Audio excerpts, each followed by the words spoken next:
এই যে বাংলাদেশে একে আগুনে পোড়ানো হয়েছে, এই যে অনেকে আমাদের বাবরি মসজিদে বাধা দিচ্ছ, তো শর্টের মাধ্যমে তোমাদেরকে বুঝিয়ে দিচ্ছে এই ভিডিওটা, প্লিজ তোমরা স্কিপ করো না কেউ। দেখো এই যে এই নিয়ে আমাদের নবীকে গাল দিয়েছে, তাই একে সবাই মেরে আগুনে পোড়ানো হয়েছে, যাতে আইন প্রশাসনও কিছু করতে পারিনি।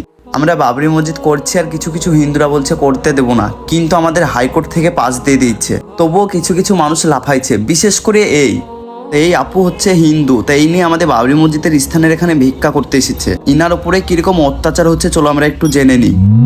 তিনি ভিক্ষা করতে এসেছেন, আর তিনি ভিক্ষার এত পরিমাণে তার প্রতি ভিক্ষা দিচ্ছে, মানে মুসলিম ভাই বোনেরা আমাদের, ঠিক আছে, তাকে এত পরিমাণে ভালোবাসা দিচ্ছে, এত পরিমাণে ভিক্ষা দিচ্ছে। তোমরা তো ভাইজানের মুখে শুনলা, তো চলো আমরা এই বোনের মুখে কিছু শুনি।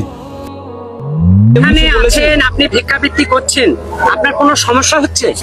আপনাকে কেউ কিছু বলছে?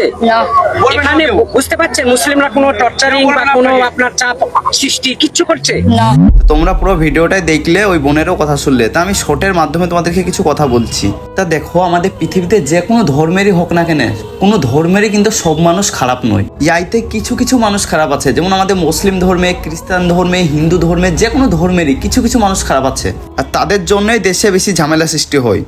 আর বিশেষ করে হিন্দু ধর্ম, সব হিন্দু নয় কিন্তু কিছু কিছু হিন্দু, ওরাই ধর্ম নিয়ে ঝামেলা সৃষ্টি করে। আমাদের ইসলাম জাতি কিন্তু কখনো ধর্ম নিয়ে ঝামেলা সৃষ্টি করে না।